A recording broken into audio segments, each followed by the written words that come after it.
Ya, kita lanjutkan lagi Bang Emrus tadi ingin mengatakan, karena ini ketudingan serius nih, ada penitipan anggaran tadi disampaikan. Lalu kemudian Ahok hari ini mengatakan ternyata SKPD-nya juga ada yang nakal dalam tanda kutip. Nah, itulah saya pikir bahwa kita sepakat pemberantasan korupsi itu di semua lini, artinya di semua bidang eksekutif maupun legislatif. Cilakanya, Ahok hanya melihat perbaikan itu pada level legislatif. Dia tidak berani membongkar apa yang terjadi di SKPD. Contoh kita lihat Dinas Perhubungan yang kemarin, Pak Udar ya, Pak Udar.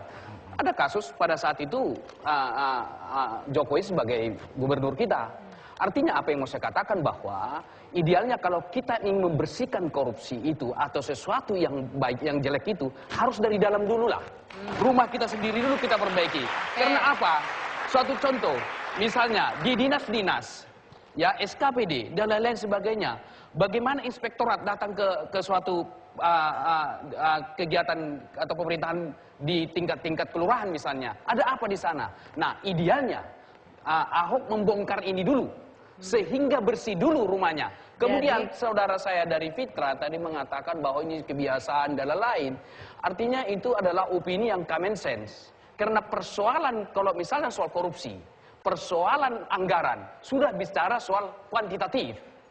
Jadi tidak boleh kita pada level konseptual lagi. Di sana ada penyimpangan, ya kan? Karena persoalan ini penyimpangan angka.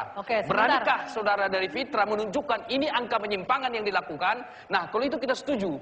Tapi kalau kita level daripada level konsep kita berdebat semacam ini bisa menyesatkan opini publik. Baik, siap Mbak Yani. Gimana? Bisa membongkar nggak di mana? Saya menjawab begini, merespon dari Bapak tadi. Yang pertama, apa inisiatif sebenarnya? Inovasi dari Pemprov sebenarnya cukup diapresiasi di dalam memutus mata rantai begal anggaran, mafia anggaran, atau bolehlah dikatakan penghijauan begitu dengan adanya e-budgeting.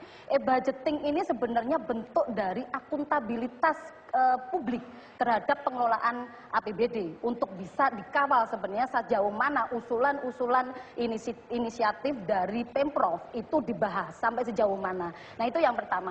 Yang kedua ya merespon yang kedua tadi bahwa ini masih menjadi wacana menjadi sebuah opini saja. Ini menurut penelitian kita bahwa kenapa titipan proyek dan program itu selalu berada di ranah rancangan perda, tidak selalu berdebat pada kebijakan umum anggaran. Seharusnya itu dilakukan jauh-jauh hari pada saat DPRD melakukan riset kemudian memasukkan pada proses-proses kebijakan umum anggaran. Tidak dilakukan di dalam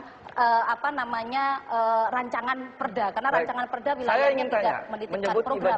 Tunjukkan dasar hukum pengguna e-budgeting. Undang-undang apa?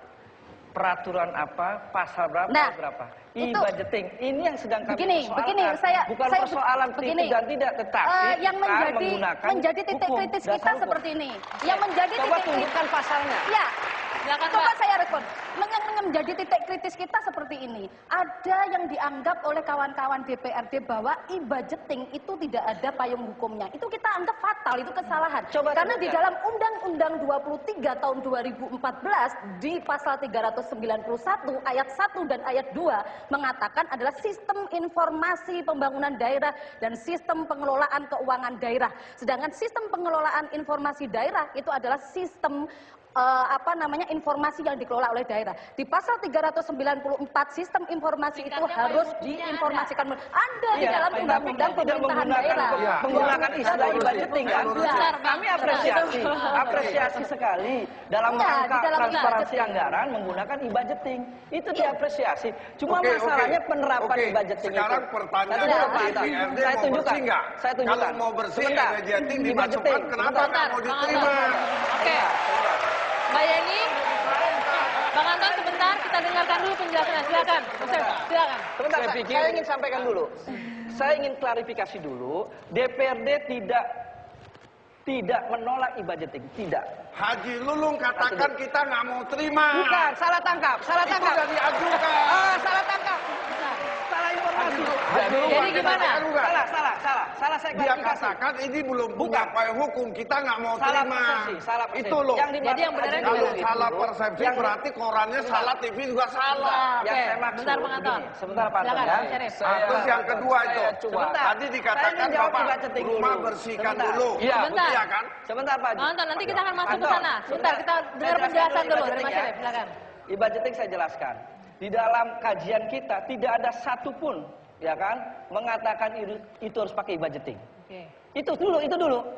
Kalau itu kan tadi penafsiran pada pelaksanaan keterbukaan ya, undang-undang yang dibacakan Mbak ini tadi.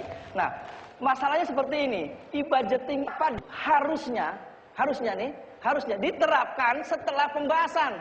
Bukan sebelum pembahasan. Ini persoalannya. Nah, itu yang persoalannya dimunculkan. Begini. Lalu begini, sebentar. Bukan begini. Sebentar.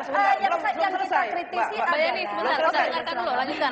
Kalau dia menggunakan ibadjeting sebelum pembahasan, pertanyaannya begini.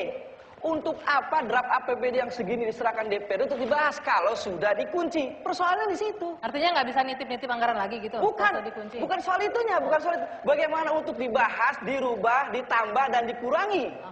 Anggaran-anggarannya cukup. Itu dibolehkan undang-undang. Itu dibolehkan undang-undang. Saya paham kok ini. Jadi persoalannya karena DPRD tidak menerima. Pak Anton salah. Pak Anton ya kan karena nggak terima lah sebendal begitu. Salah tangkap. Yang dimaksud ibadjeting oleh kita adalah Pak Sekda sudah mengatakan kami mengirimkan draft APBD ke Mendagri adalah hasil print out ibadjeting, bukan hasil pembahasan. Itu persoalannya, itu bukan yang menjadi permasalahan. Kenapa yang hasil pembahasan tidak diserahkan ke Mendagri? Ibadjeting ini sudah dibahas di Gubernur sana.